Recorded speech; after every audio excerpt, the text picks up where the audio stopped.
everybody. Today is Friday, July 11th, 2025, here with Excelencia, and he has just released his first track off of his new album, El Niño Maravilloso. The song is called Fenty. X, how you feeling today? Man, I'm feeling great. I'm excited finally to get it out there after a long wait. I'm definitely excited to share the rest of what I got with the world. So happy Friday, happy release day. I've been seeing your stuff. You've been releasing more on Instagram. Every time I comment, I get a DM from you on Instagram. Today, I got a couple text messages from you. It seems like you've been managing yourself as an independent artist really well, setting up some automations so that way you can keep contact with everybody. hmm For hmm people that have kind of been on the outside, what has this release looked like for you? What is coming out today? What has your process been leading up to today? Man, so it's been exactly that. It's been like a lead up to sort of telling the story of the song. So I've been sharing more about the process, the journey, a little bit of behind the scenes, leading into the official release. So it's kind of like a slow build up, leading into more like hype rollout per release. So yeah, like you said, it's like leading into it. I think that's an exciting way to share the music. And then like on the automating side, what I found is that you just have to be consistent with it because it's like, yeah, it's magic and it works and like you can do all these neat little things, but I feel like if you haven't done it you have to do it a few times to really get the most benefit out of it. So that's what I'm been focused on. It's like, okay, I got all these tools at my disposal, but I need to actually use them consistently for a period of time to really get the most out of it. And I think people are going to find value over time. So instead of just like, here's a new release, I'll be updating on more things that I'm working on and doing. But this is like the first test. What are the core tools that you've been finding? Because you have dropped a few albums. This isn't your Mhm. first time using these tools. Which tools have you found in your tool belt to be most helpful for rolling out this single? Mm. So I've been definitely using GPT. Started using the Recoup once we kind of got it together, custom instructions, everything, playing around with that. Just because I like seeing like similar releases or like just a little more info on the songs. So now that I released, I'm curious in a week, I want to ask it about this song and see what's happened since release. So I'm kind of like waiting for that. I've been using Laylo for like CRM, SMS, email stuff. I'm using, let's see what else. I said GPT earlier, right? So I've been Mhm. doing a lot of like the metadata stuff and like checklists, release checklists and stuff like that with GPT. Um, Google Docs, it's where I keep everything organized. Let's see what else. What are you Man, using for Instagram management? Is that Laylo? no, for Instagram, I'm going manual on it. So here's a couple things I found. You still need to go manual for some things to get. I don't want to make it about results, but to actually get some results. I've noticed that going manual on like mobile or desktop, depending on the app. So for example, Instagram mobile is best for me, like sharing content or uploading things. Whereas like YouTube Shorts, what I found is that using desktop has given me better results because I think from the beginning I can do tags, I can like do a description, really work with things, I can add to a few playlists that I already have on my YouTube channel. On mobile, I just upload it, so nothing really happens. So I have more control over the content and what happens on YouTube desktop. But I do have the automation. I do have the Instagram connected to Laylo for the Laylo. Okay, so commenting. Laylo does those DM responses. Yeah. So that stuff, yeah, for sure, for sure. But like, yeah, I've noticed that there's still like some manual things that I've been doing um, to just upload the music and stuff like that. So those are a couple things I could have gotten them done ahead of time, but it's been a while since I released. So like now that I'm back on track, like now I can really work on that. And then on Maravilla City, as we talked earlier, I updated the player to have the full song, so people can go on Maravilla City and listen to the song. Ideally, what I want to do is for the next one, have it up on Maravilla City before it's out in the world, and then share that, let everyone know once I like start telling the story about Maravilla City and what we're trying to accomplish. So I'm excited about that, and I feel like that's a strong part of the tool set. Is the entire site. Once you go in, like you can connect with me. We're doing updates, so like you can join WhatsApp, you can see the latest videos, hear the latest music, and like an all in one place.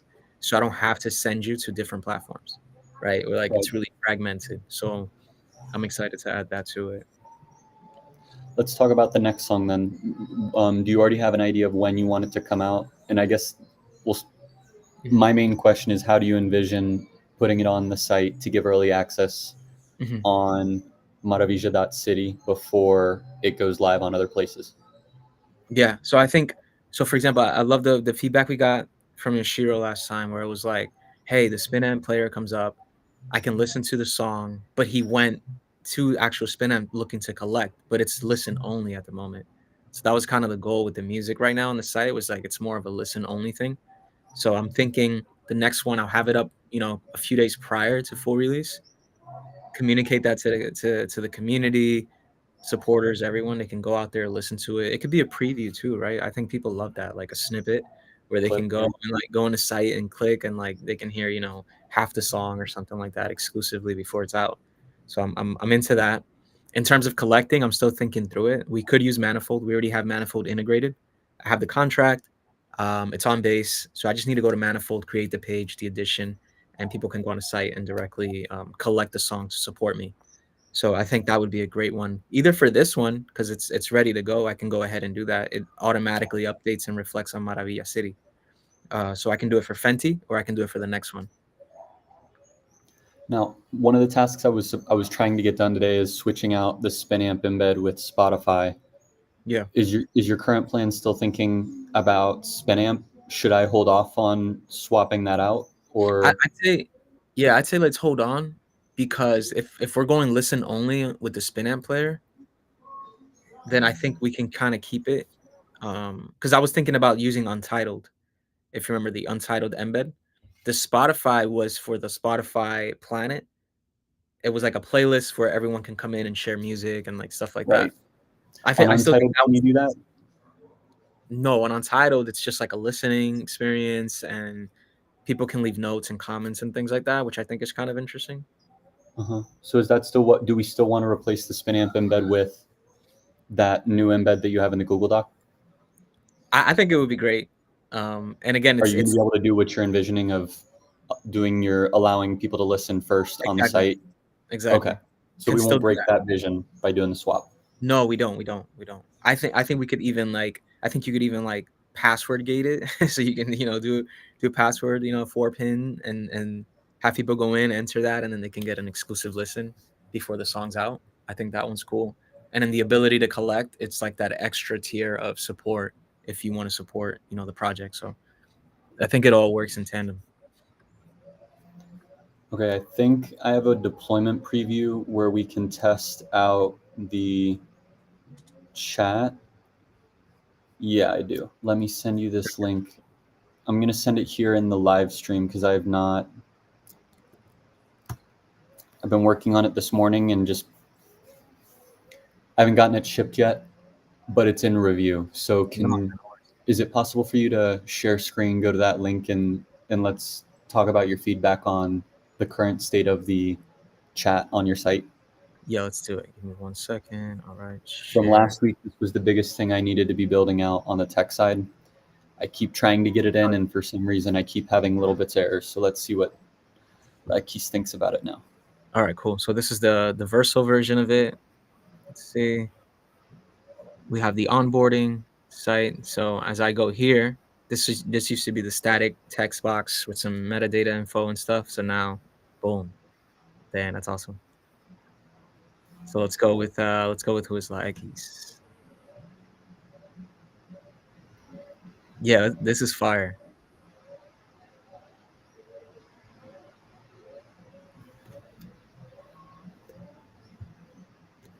I think you mentioned something about the loading time from last time. I just can't recall what it was.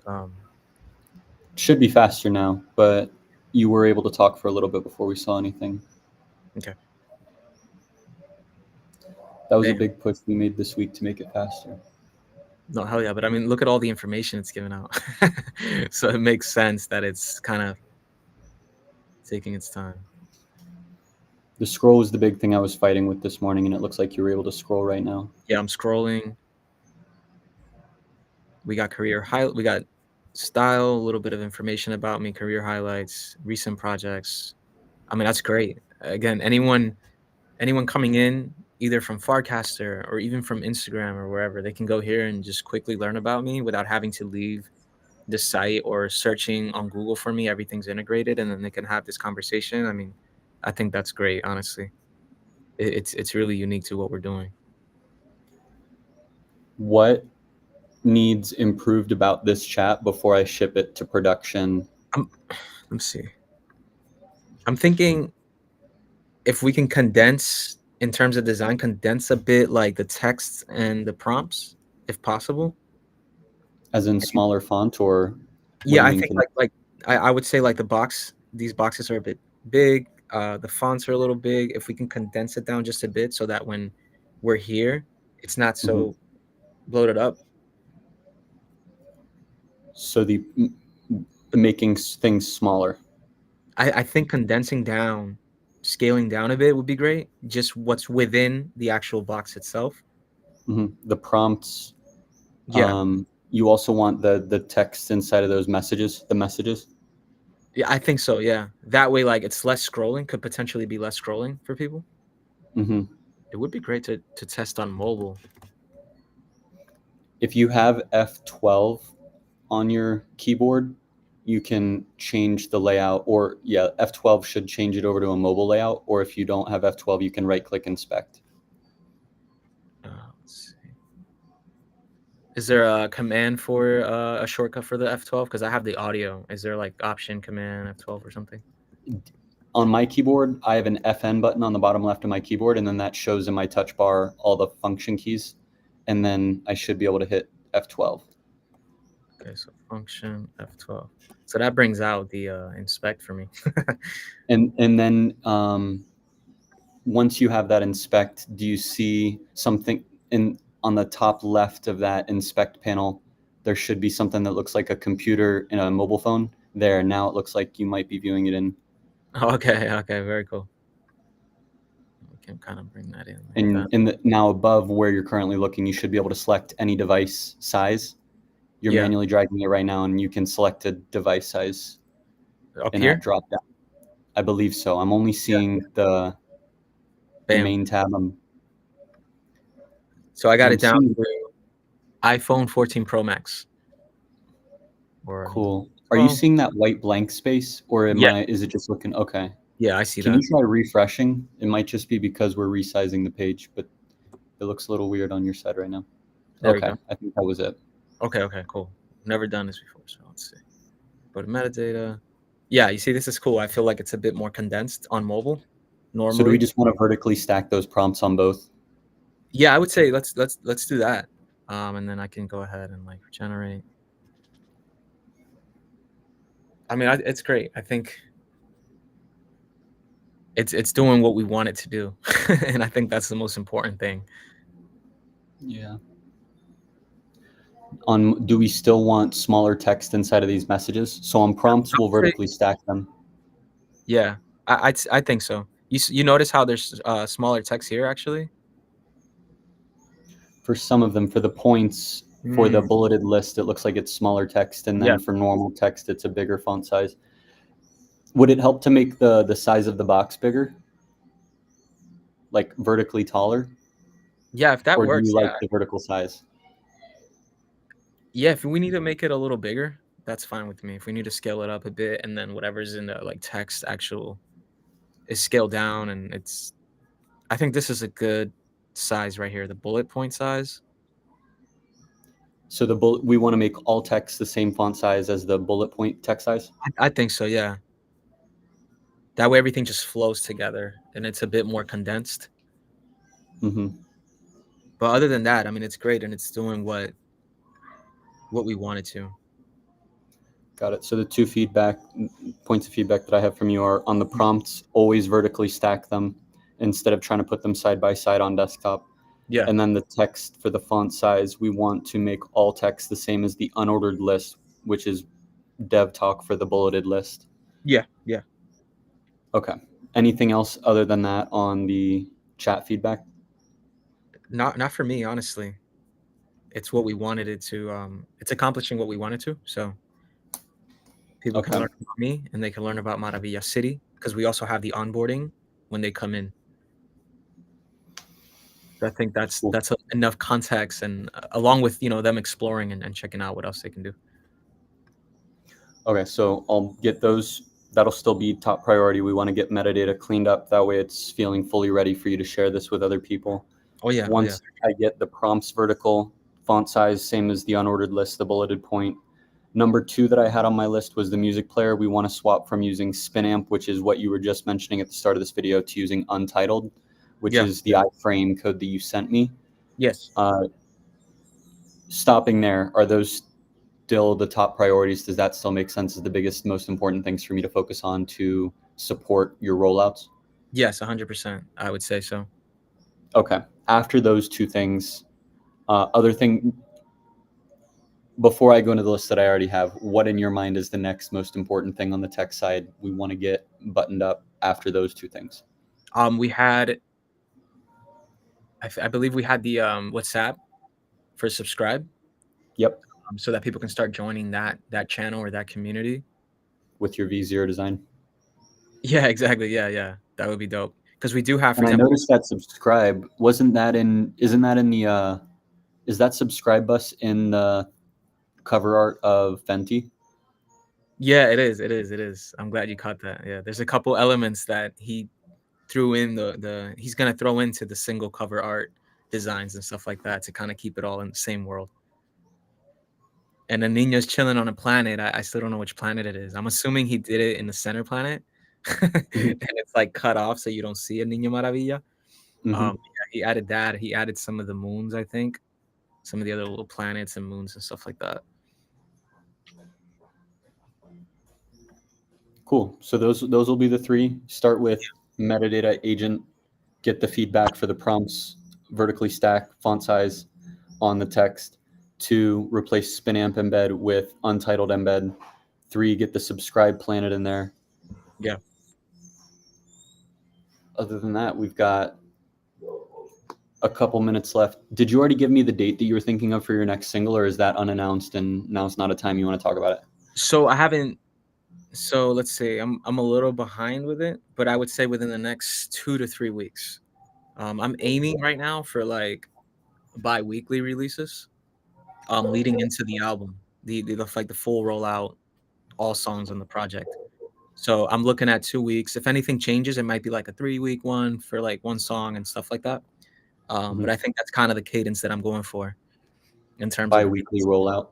Yeah, like a bi-weekly rollout leading into the official full. So it's like the strategy, the vision was to pull out like release half the album prior to the rest of it, and That's then continue once it's out, really focus on like that post release and sharing all the other songs and giving each song its own moment, even if they come out together.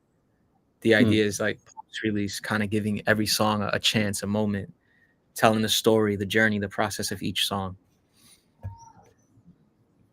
What is the part that you have been finding most enjoyable about releasing this album so far? I guess releasing the singles leading up to the album. Yeah, yeah. I think it's still early, but I'm still excited to keep proving out that you can give each song its own space. It doesn't have to be pick the best 3, throw your budget into those 3 and hope for the best, like all eggs in one basket, because like as an artist, sometimes we think the one is the one and it's not. And then like in the same light, a lot of times we want to share too much. So it's like you got to find that balance, that middle ground. But I think you should give each release, each song its moment, because I think people will find something. You know what I mean? Like I remember for me, I always found that some of my favorite artists, I would like their promotional singles or songs, but once the album comes out, you're a fan of number 12, right? And then like you feel like no one else in the world is listening to that song, only you, because everyone else heard the promotional song, right? So like that's part of my mindset when it comes to rolling music out, is like I'm sure there's someone out there that likes a song that I don't listen to as much anymore, right? That's one of mine or something, like. So I've had those experiences, and I'm just playing around with just different ways of thinking about releasing music and not taking the traditional way. Put out 2, 3 songs and then roll the rest out, hope for the best. you know. What has been the most monotonous, or the part that takes up the most of your time and makes you roll your eyes about rolling out this album so far and creating this album? So I'll be honest and say that's what changed that monotony or whatever was using AI. So like it kind of I kind of took a step back and I said, wait, let me do all these things that I used to do manually and start playing around with it. So like agreements, metadata, some strategy stuff. I've been able to just use AI to make my life easier. So I've been using it to generate agreements. I've been using it to generate like a Google sheet with metadata and information, checklists, things that I used to kind of write down and do it on my own. Now that part is like almost there, right? Semi-automated in a way. So that's been a big help. So I haven't found anything monotonous yet. Did today though, I did a couple manual things that I was like, but I feel like there's no way around it just yet. Yeah. So I'm still, I'm like not taking for granted what I can do. So now that's where my head is at. But that's a good question. I'll probably find something over the next few weeks releasing the other songs where I'm kind of like I'm back to doing the same stuff in a way. But that's what inspired Maravilla City, right? Like, how do I go from, we talk a lot about like passive consumption, but like for artists, there's also this like you're almost playing to that by releasing in the same way, same format, same models, same way. That got monotonous for me. So that's why Mm. I'm always trying to innovate in terms of my releases, but it comes natural to me. When I used to do weekly releases, I feel like that had me like excited to wake up the next day to roll out music, right? Or like when I did an EP when it wasn't really a thing. They've been around since forever, but people weren't really playing around with that. And I did one in like 2018. I did an EP and I was like, okay, this is a good way to share some music and get people interested in what you got coming up or whatever it may be. So yeah, I think that helps a lot. When I got your text today from Lalo, I Yeah. saw the link and I clicked into it. And then I noticed that you're not using Linktree, you're using 1rpm.link. And Yeah. it made me want to ask you, how is 1rpm supporting your album? What is their role within the Maravilla ecosystem? Yeah, so they're helping me with distribution to DSPs. So distribution on Spotify, Apple, Amazon. They're helping me tell the story to them, and helping me get features and placements and just supporting the rollout. It's the first release I've done with them, so we're exploring, we're experimenting. Steph made the connection. They have a big role in Latin music, Brazil, Dominican Republic, Puerto Rico, stuff like that. They have an office in Miami, so I'm excited to work with a new partner and see how things go. I'm excited. What I like about, again, going back to being consistent with the automated stuff is you can share different links. You don't have to just share the link tree or the Spotify. One day I can just shoot the Maravilla City link out, or I can play with uh what is it, like Comey, or a different multi-link, or I don't know, an exclusive video, a Dropbox, a WeTransfer. Like you can play. There's so many tools and so many things that we can play with now that I think that's what I'm excited about for this, is seeing what people connect and resonate with. What have we not already covered in this call that you wanted to make sure we covered before we wrap up? Man, to be honest, I was looking forward to the chatbot. I'm excited. It looks great, feels great. It's accomplished what we want, and I'm excited to get people to play with it and test it out and break it a little bit. So I think we covered everything. Speaking of Yoshiro, we got our first mention on the call. He spoke Love it. in GM Legends, so I don't know if we said Beetlejuice enough time and he showed up, but it's good to have you here, Yoshiro. Yeah, we probably mentioned him like 3 times. So shout out Yoshiro, man. Thank you, everybody, for tuning in. Make sure you go and find Fenty, now available on all streaming platforms. And stay tuned for next week when we come back and keep rolling out the Maravilla City album.